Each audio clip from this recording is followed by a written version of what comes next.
행동하는 그리스도인 두 번째, 느헤미야서를 보고 있습니다. 행동하는 그리스도인 두 번째, 폐허 가운데 피는 소망의 꽃, 폐허 가운데 피는 소망의 꽃이라는 제목으로 우리 함께 내용 나누겠습니다. 이스라엘은 바벨론 제국에 무너졌습니다. 그리고 바벨론 제국은 페르시아에게 무너진 후에 이스라엘은 이제 페르시아의 속주가 돼버린 것입니다. 그 말은 이제 이스라엘은 독립국가로서의 지위를 유지할 수가 없게 되었습니다.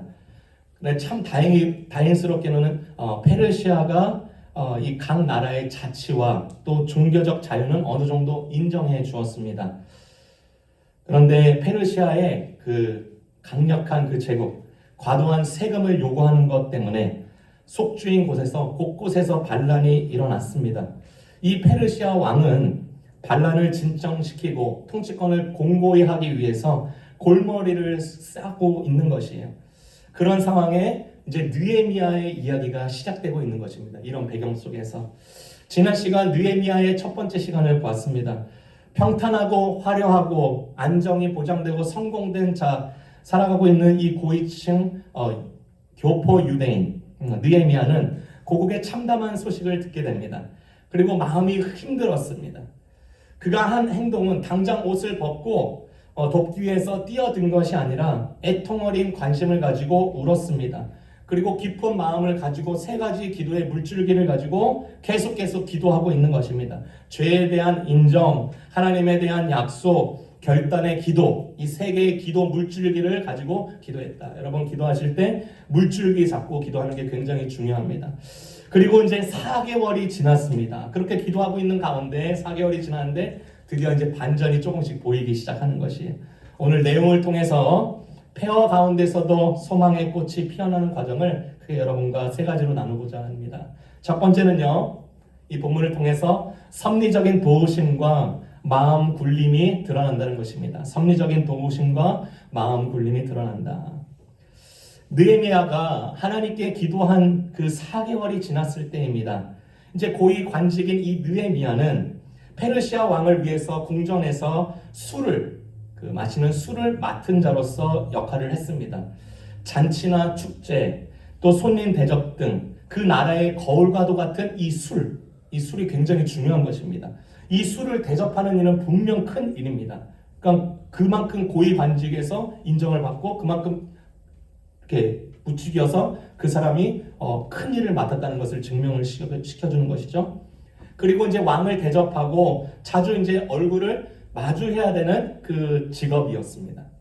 하루는 이제 페르시아 왕에게 술을 따라 드리는데 왕은 벌써 이제 느헤미야의 안색이 썩어 들어가는 것을 보는 거예요. 그래서 이렇게 묻습니다. 무슨 일이냐? 아프지도 않은 네가 너 얼굴에 벌써 수심이 가득한데 너에게 무슨 문제가 있구나. 단번에 알아차렸습니다. 4개월 동안 애통하면서 그렇게 신음하고 기도했던 느헤미야를 아는 것이에요. 여러분 사실 그 느헤미야가요, 애통하는 관심을 가지고 하나님께 기도하면서 그냥 뜬구름 잡는 식으로 기도한 것이 아닙니다. 분명히 그가 하나님께 의해서 쓰임 받는다면 어떻게 해야 할지 그림을 그렸을 것입니다. 그의 마지막 그 3가지 중에서 기도 중에서요, 그의 결단이 들어있다고 했습니다. 이 종을 도우셔서 황제를 통해서 은혜를 받게 하여 주옵소서. 그렇죠? 기도에서처럼 황제에게 만약에 도움을 받는다고 했을 때 무엇을 요청할까 분명한 리스트를 정했을 것입니다. 여러분 소설가 한강 씨가 노벨 문학상을 타고 며칠 뒤에 이제 수상 소감을 언론을 통해서 나누었습니다. 자신의 일상을 소개하는 내용도 포함되어 있었습니다. 저는 하루에 시집 1권과 소설 1권을 읽고 매일 1시간, 2시간을 걷습니다. 그게 자기의 일상이래요. 그리고 수상소감 중에 자신이 가장 행복감을 느낄 때가 언제입니까? 라고 물으니까 이렇게 말을 했습니다. 자신이 구상하는 소설 내용과 소재거리들을 마음속에서 굴리는 시간이 제일 행복합니다. 그렇게 했습니다. 여러분 우리 역시 마음속에서 굴리고 있는 것 있습니다. 그렇죠? 요리하는 사람은요, 요리를 열심히 마음속에서 굴리고 있습니다. 요즘 TV 중에서 핫한 뭐 프로그램이 있던데 흑백 요리사. 저는 그걸 조금 봤는데 에드워드 그 요리사가 굉장히 난리입니다. 시합에서 파이널에서 비록 2등은 했지만 그가 가진 스토리에다가 그가 그 요리에 대한 마음들 그 스토리가 계속 마음속에서 그려지니까 작품들을 보면요 다 예술인 거예요. 똑같은 작품이 없습니다. 여러분 마음속에요 돈을 굴리고 있는 사람은 돈의 흐름이나 투자 방향이나 전략을 세울 게 분명합니다. 마음속에 개인 사업을 굴리고 있는 사람은 사업이 잘 되고 있는 점, 미흡한 점, 손님에게 호의를 받아내는 점 다양하게 생각하고 굴릴 것입니다. 여러분 느헤미야도 쉽게 짐작컨대 그가 만약 성벽을 재건하는 일에 대해서 쓰임을 만약에 받는다면 어떻게 해야 할지 마음속으로 열심히 굴리는 것이에요. 그리고 황제가 이제 교포 유대인 느헤미야가 본국의 성벽이 폐허가 되고 불탄 성문과 방치된 그 상황에 대해서 아파하는 것을 보고 그 황제가 느헤미야에게 무엇을 도와줬으면 좋을지 대번 묻습니다. 그 얼굴 표정 한번 보고 문제가 심각한 것을 파악하고 무엇을 도와줄까 그렇게 말을 하는 거예요. 느헤미야는 지체 없이 자신의 마음속에 있는 4개월 동안 기도하면서 마음에 굴렸던 상황들을 과감하게 말합니다. 첫 번째, 유다에 들어가기 위해서 추천장을 써 주십시오. 오늘날로 말하면 비자입니다. 두 번째, 자신의 팀을 함께 갈 건데 자신들의 팀의 안전을 보장하는 호위병을 붙여주십시오. 기병대. 세 번째, 성벽에 쓰이는 모든 제목과 모든 용품과 그리고 자기가 거기서 일할 수 있도록 임시거처를 만들어 주십시오. 황제를 통해서요 재정적인, 군사적인, 행정적인 지원을 다 따냈습니다. 느헤미야는요 이 왕과 대화 속에서 왕이 먼저 더 자신의 대화에 더 진지하게 질문하는 것을 통해서 하나님의 사인으로, 하나님의 신호로 받아들였습니다. 그리고 나서 자신의 필요를 구체적으로 담대하게 얘기하는 것이죠. 이 부분은요 하나님의 섭리하심과 주권적인 모든 확신뿐 아니라 신중한 계획이라는 인간의 책임이라는 이 두 균형이 아주 적절하다는 것을 우리에게 보여주고 있는 것입니다. 느헤미야는요 본문에 나오지 않지만 깜짝 놀랐을 것입니다. 페르시아 왕이 나의 동역자가 되다니. 페르시아 왕이 나의 동역자가 되다니. 그 왕은요 하나님 믿는 사람 아닙니다. 그는요 엄밀히 말해서 그 전에 그 이스라엘의 성벽의 재건에 대해서 반대했던 사람입니다. 원래 하도 과대한 세금과 그 다음에 주변에 그 주변 나라의 정치 권력을 가진 자들이 골치 아프게 한 사례들이 있었어요. 그래서 야 성벽 그 짓는 거 그냥 무마시켜, 그냥 성전만 있으면 되지 뭘 하려고 그래. 그래서 성적을 재건에 대해서 반대했던 자가, 그 도장을 찍었던 자가 지금은 다시 성벽 재건에 대해서 동의하는 도장을 찍어주고 그렇게 하는 거 정말 쉽지 않은 일인 것입니다. 번복하는 거 쉽지 않아요. 그런데 그 일을 하는 거예요. 보다시피 다른 나라의 왕, 하나님과 전혀 관계도 없고 하나님을 모르는 왕도요 하나님의 일에 크게 쓰임 받을 수 있는 것입니다. 성경에는요 그래서 이 부분을요 이렇게 증명합니다. 악인의 재물이 의인을 위해서 쓰인다. 악인의 재물 열심히 쌓아놓고 있죠. 여러분 그거 악인이 다 가져가지 않습니다. 하나님 그렇게 허락하지 않으신대요. 누구에게? 의인이 쓰도록 그렇게 돌리신다. 잠언 13장 22절이죠. 선한 삶은 자손 대대로 이어지지만 부정하게 얻은 재산은 결국 선한 이들의 몫이 된다. 여러분 이 부분요 성경에서 많이 나옵니다. 이스라엘 백성들이 그 강력한 제국 이집트 파라오 왕의 정권 아래서 이제 출애굽을 할 때 그 파라오 왕이 그냥 보낸 건 아닙니다. 금과 은 각종 보화를 그들에게 안겨주면서 보내버렸습니다. 그 금과 은과 보화들 모든 각종 재물들 어디에서 쓰일까요? 광야에서 성막 지을 때, 교회 지을 때에 쓰입니다. 페르시아 왕의 재물과 인력이 지금 어디에 쓰일 예정이에요? 성벽 재건을 위해서 쓰일 예정입니다. 엘리사 시대 때 아람 군대의 음식, 재물, 각종 탈취물이 어디에 쓰입니까? 기아에 말라버린 사마리아 도성을 살리는 데 쓰입니다. 여러분 무슨 일을 하든지 이렇게 단독적으로 이렇게 혼자 성공할 수 없는 것입니다. 하나님께 느헤미야는 간구했고 마음을 굴리면서 자기에게 동역자가 필요한 것, 모든 행정 재반, 군사 재반, 그쵸? 그런 것이 모두 필요하도록 마음을 굴렸고 그다음에 페르시아 왕을 통해서 그렇게 얻어내고 느헤미야는 깜짝 놀랐을 것이에요. 정말 기도대로 되는구나. 페르시아 왕이 내 동역자가 되는구나. 느헤미야는 다른 나라의 왕도 하나님의 일에 쓰임을 받을 수 있구나. 감격하고 감격했을 것입니다. 저는 목회자이기 때문에 또 이렇게 설교를 준비할 때 또 한 주간 계속 마음을 굴리고 이런 주제에 굴리고 그렇죠? 목회에 대한 마음을 열심히 굴리고 있는 것입니다. 그리고 하나님께 또 어떤 도움을 받기를 요청하고 또 내가 할 수 있는 일 무엇인가를 계속 찾는 것이죠. 지난주에 제가 워싱턴에서 목회자 한 분을 배웠습니다. 제가 미리 연락을 하고 예약을 해서 했습니다. 저희 MD 고든 코넬 저희 대선배님이세요. 근데 그분이 약속을 제가 이렇게 부탁할 때 허락해 주셨습니다. 그리고 이제 식사하면서 이제 목회 이야기도 듣고 두 번째 만나는 것입니다. 제가 저번에 한번 설교 때 말했던 분인데 그분을 다시 만난 거예요. 이분이 해주신 이렇게 여러 조언들이 많은데 그게 딱 마음에 걸렸습니다. 딱 짚어졌어요. 자신이 다시 젊은 시절 목회 현장으로 돌아간다면 시니어 목회를 하겠대요. 그분이 27살 때 담임 목회 사역을 시작했습니다. 그런데 그때 당시로 돌아가면 시니어 목회를 하겠다. 저는 여기서 충격을 받았습니다. 요즘 정말 100세 시대, 100세 시대, 100세 시대라고 하는데 정말 말뿐이 아니라 실제로 그렇습니다. 네, 그렇죠? 말로만 100세에 겨우 꾸역꾸역 갈 게 아니라 정말 그들을 위해서 의미를 심겨주고 가치와 명예를 가지고 100세를 맞이하면서 주님에게 가도록 도와야 되지 않겠는가 그 얘기를 해주는 거예요. 그래서 제가 요즘 시니어 교실, 또 실버 학교, 목회 또 이제 그런 것들을 또 찾아보고 있습니다. 또 그런 사람이 있죠.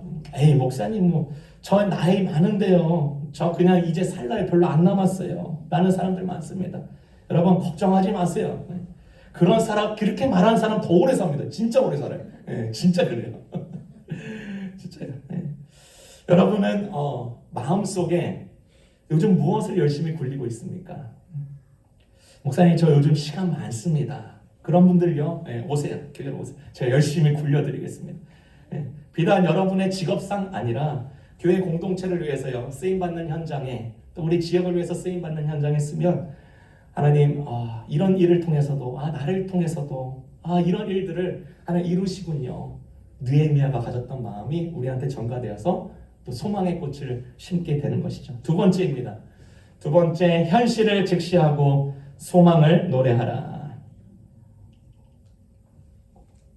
이제 페르시아 왕이 장교들과 기병대를 딸려 보내서 이제 느헤미야를 보호케 하고 이제 비자뿐만 아니라 가는 길목마다 배치된 총독들에게 그의 안정을 보장해주고 그다음에 필요한 것이 있다면 제공하라라는 친서까지 써 주었습니다. 그냥 안전하게 가는 거예요.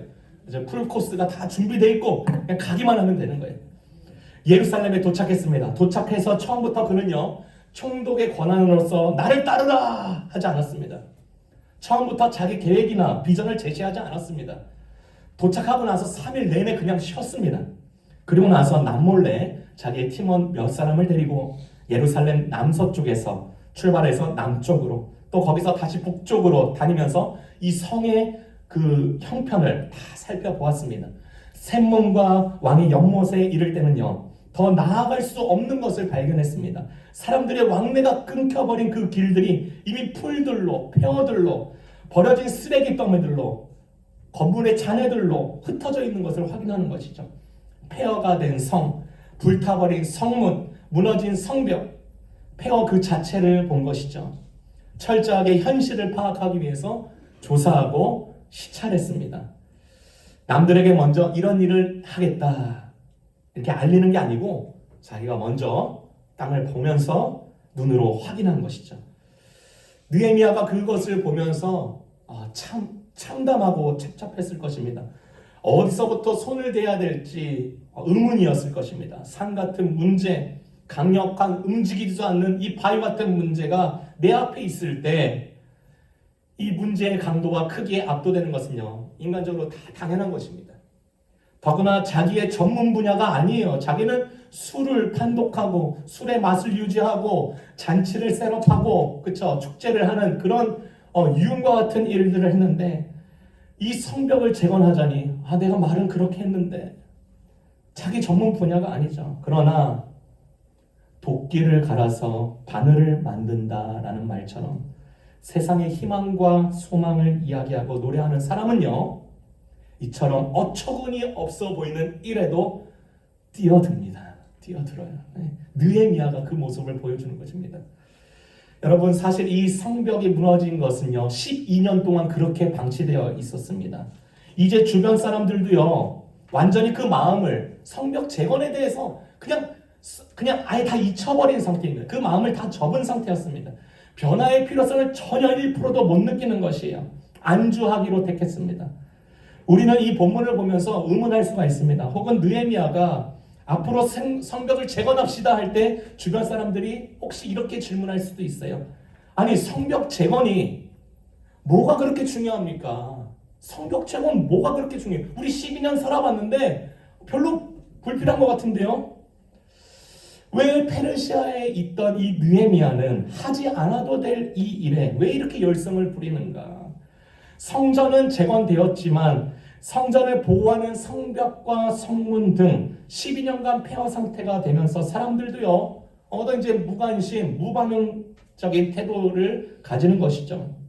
성전만 그래도 재건했으니까 다 된 거 아니야? 안주했을 수도 있습니다. 그런데 느헤미야는 다른 거예요. 여러분, 물을 보호하는 이 물컵이요, 물이 더 중요하지만 물컵도 중요한 것입니다. 이 물 맛을요 유지하기 위해서 물을 감싸는 용기에 따라서 얼마든지 바뀔 수 있는 것입니다.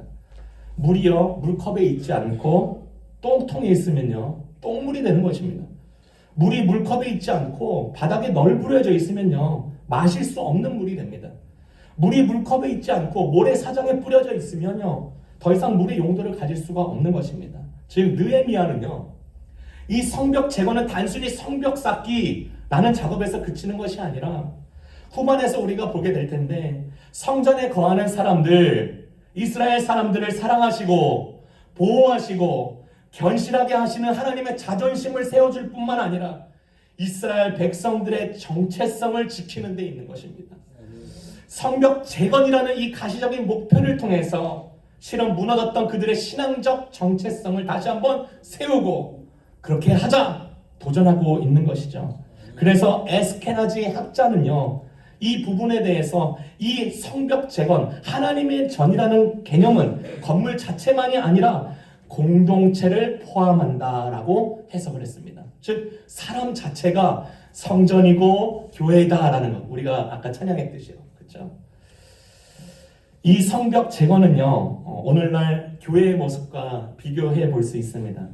우리의 교회의 벽이 뚫려버린 상태, 폐허로 남은 상태가 있는지 없는지, 폐허 더미가 길을 막고 있는지 아닌지, 구멍이 나버린 곳이 있는지 없는지 현실을 직시하도록 도전하고 있는 것입니다.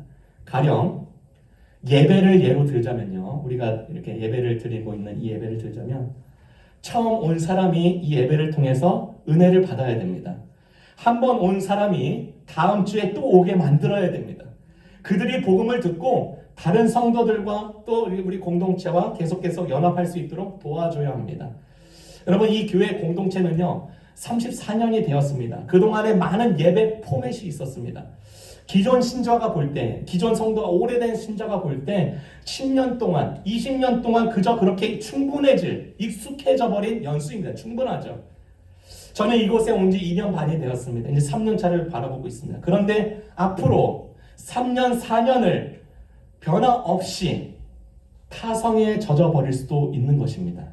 그런 이유 때문에 우리 교회에 단 한 번도 온 적이 없는 외부인의 눈을 통해서 예배에 참석해서 유심히 관찰하여 보고 가능하다면 메모를 통해서 무언가를 얻을 수 있도록 우리에게 어떤 그런 지적상을 받을 수 있도록 부탁하는 것이죠. 솔직한 의견을 구하는 것입니다. 그래야 잘못된 점을 정확히 알고 개선할 수가 있는 것입니다. 그래서 새 가족이 올 때는요, 우리 목회 전반에 큰 도움이 되는 것입니다. 제가 이런 말한 부분은 우리 전원 이제 교인들에게 서베이를 이제 설문조사 이런 것을 또 통해서 또 이렇게 할 수가 있는 것입니다. 곧 할 예정입니다. 여기에 오래 계신 분들은요, 그냥 세월이 흘러가면서 묻어가는 경우가 있습니다. 그렇죠? 근데 진짜 새로운 분들이 오는 눈에는요, 정말 다릅니다. 그들이 찝어내는 그런 상황들이요, 정말로 생각지도 못했던 상황들이 많습니다. 어느 책에서 나온 것인데요, 어떤 여인이 목사님의 부탁을 받고 그 예배 리포트를 써달라는 부탁을 받았습니다. 그 예배 가운데 느낀 점을 좀 써주세요. 그 여인이 한 문장을 썼습니다. 한 문장. 예배를 20분 드리고 나서 다시 올 마음이 싹 사라졌다. 그래서 그 목사가 그 여인에게 전화를 걸었습니다. 왜 그렇습니까? 했더니 자기는 예배 중간에 주위 사람과 인사하는 것 시간이 문제라고 합니다.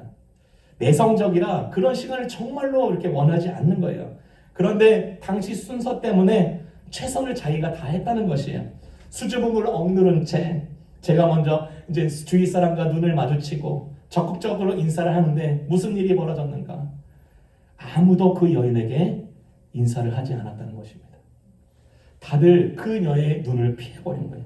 서로 안면이 있는 사람들끼리만 인사를 하더군요. 그러면서 아무도 제게 말을 걸지 않았습니다. 단 한 명도요. 그렇게 리포트를 했습니다. 여러분, 예배 시스템 또 타자를 다루는 방식에 구멍이 난 것이죠. 그 목회자는 그것을 리포트를 가지고 시정해서 새로운 사람들이 보다 더 환영받을 수 있도록 분위기를 조성했고 그것이 점차 고쳐졌다고 합니다. 여러분, 시설적인 면도 그럴 수 있습니다. 시설적인 면. 시설이 전부가 아니지만 만약 우리 교회에 젊은 부부가 와서 처음 왔다고 가정해보면 아이가 있는 집안인데 무엇을 가장 먼저 보겠습니까? 그렇죠? 지저분하고 여기저기 널브러져 있는 타가 시설을 보면 과연 이 부부가 아이를 맡기고 예배당에 들어가서 예배를 드릴 생각을 할까? 우리 성도님들은요, 이미 5년, 10년, 15년, 20년 이곳에서 익숙해질 대로 익숙해진 것 때문에 아무런 문제를 못 느낄 수도 있어요. 그런데 전혀 새로운 눈을 가진 외부인, 손님을 통해서 우리의 본당, 또 주차장, 외관, 내관, 교회 시설을 평가를 부탁하면요, 전혀 생각지도 못했던 부분이 딱 걸리는 게 있습니다. 고치기 힘든 것을요, 시간이 걸리면 고치기 힘든 것은요, 시간이 걸리더라도 이렇게 조금씩 고칠 수 있지만 당장 고쳐져야 될 것, 우리가 합심해서 고칠 수 있는 것은 고칠 수 있는 것입니다. 제가 지지난주에 이제 동생 목사가 이제 담임 목사로 취임하는 그 포틀랜드 교회에 제가 참석을 했습니다. 동생 목사가 이제 담회를 열면서 이제 회의를 한 것입니다. 그래서 건의사항도 이제 하고 했는데 이제 김광 목사가 자기가 처음 왔을 때, 그 교회에 처음 왔을 때 무엇이 제일 걸렸느냐? 교회에 들어오는데 냄새가 난다는 거예요. 냄새가 나요. 그랬더니 그 당회원들이 무슨 냄새가 나요? 냄새 안 난다는 거예요. 그런데 이제 이 김광 목사가 리포트를 받은 거예요. 자기가 새로 온 사람들도 그 얘기를 똑같이 들었습니다. 그래요? 그래서 그 당회원들이 우리 교회 한번 다 냄새 맡으면서 지나가 봅시다. 킁킁킁 거리면서 진짜 했는데 진짜 냄새가 나는 거예요. 그러니까 그동안에 하도 오래 지나가지고 그 냄새가 자연스러운 냄새로 알았는데 이미 건물이 낡아져서 거기서 나오는 냄새가 난 거예요. 그래서 이것을 다 걷어낼 수 없으니까 곳곳에 방향제를 배치해서 그것을 다 커버했다는 거예요. 여러분, 새로운 사람들이 오면요, 그렇게 뭔가 이렇게 걸려내고 또 업그레이드해야 될 부분들이 우리에게 보여지는 것이죠. 저희 교회 내년 목표는 이렇습니다. 누수를 막고 수위는 높인다. 미리 정했어요. 내년 목표는 누수는 막고 수위는 높인다. 우리 교회에 정말로 필요한 부분 무엇일까? 유수 사역자 수급 굉장히 필요합니다. 그리고 이제 예배를 개편하면서 동식 통역도 이제 세울 예정이고, 그렇게 하면서 우리가 조금씩 변화의 물결을 타서 좀 가보자. 여러분, 평가에 대해서 기분 나쁜 리포트를 받더라도요, 이렇게 솔직하고 진솔한 내용을 받는 것이 우리 교회를 위해서 수천 배, 수만 배 더 낫습니다. 구멍나고 폐허된 곳을요 메꾸는 것입니다. 재건하는 것입니다.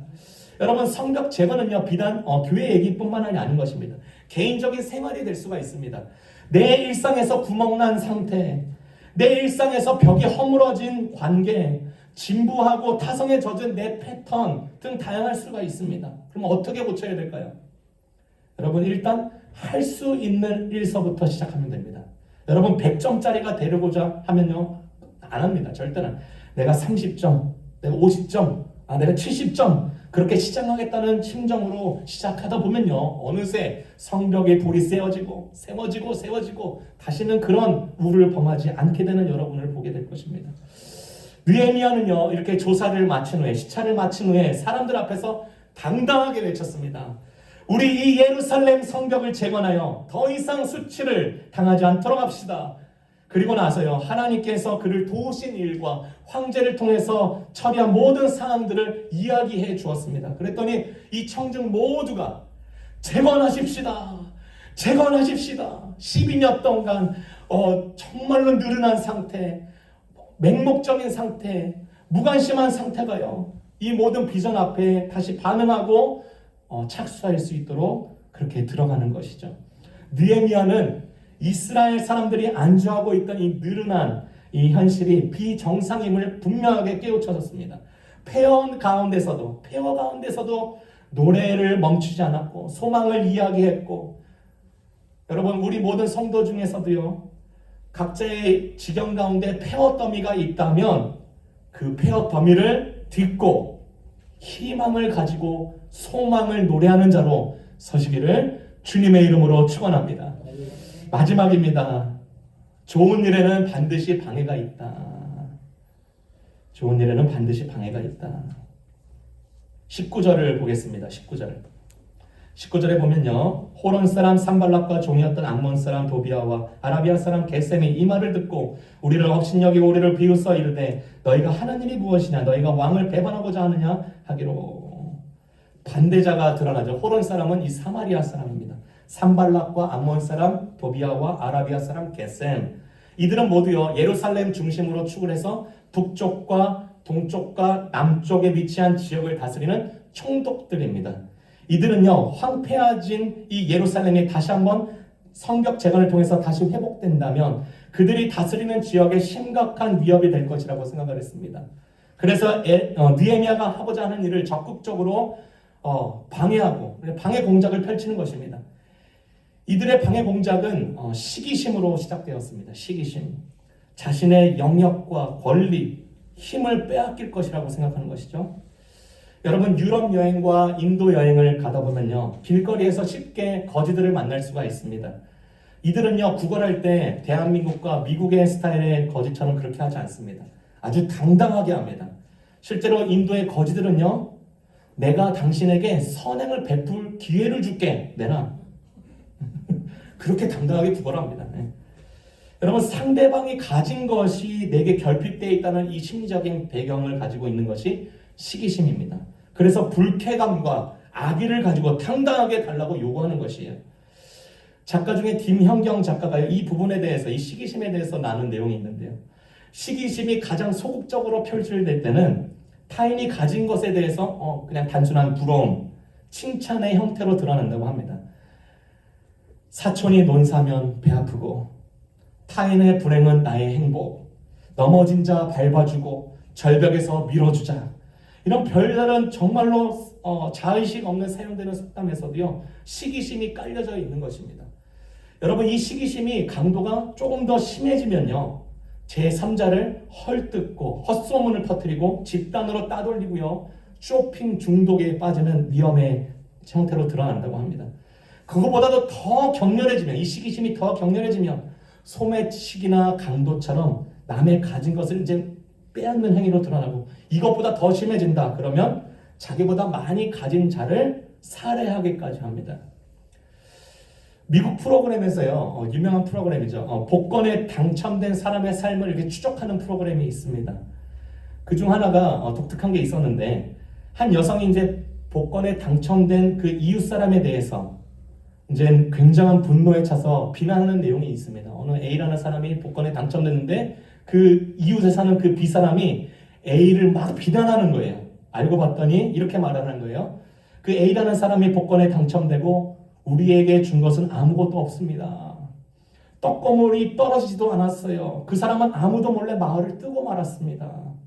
여러분, 그 이웃을 위해서 아무것도 한 것이 없으면서 상대방이 아주 큰 복권이 되었다는 그 사실에 대해서 수치심도 없이 분노하면서 그렇게 시기하는 것, 시기하는 것, 남의 것을 가진 것에 대해서 파괴하고자 하는 이 마음이 시기심이다. 그래서 성경에서도 그런 시기심이 많이 나오죠.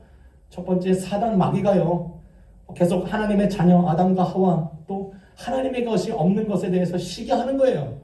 그러니까 거기서부터 남의 것을 가진 것에 대해서 파괴하고자, 너 그렇게 살면 하나님 되지 않으니까 너 이렇게 살아야 하나님 되는 거야. 사실 그 인간을 망가뜨리게 하는 것이죠. 사울 왕 보십시오. 그가 시기할 게 무엇 있겠습니까?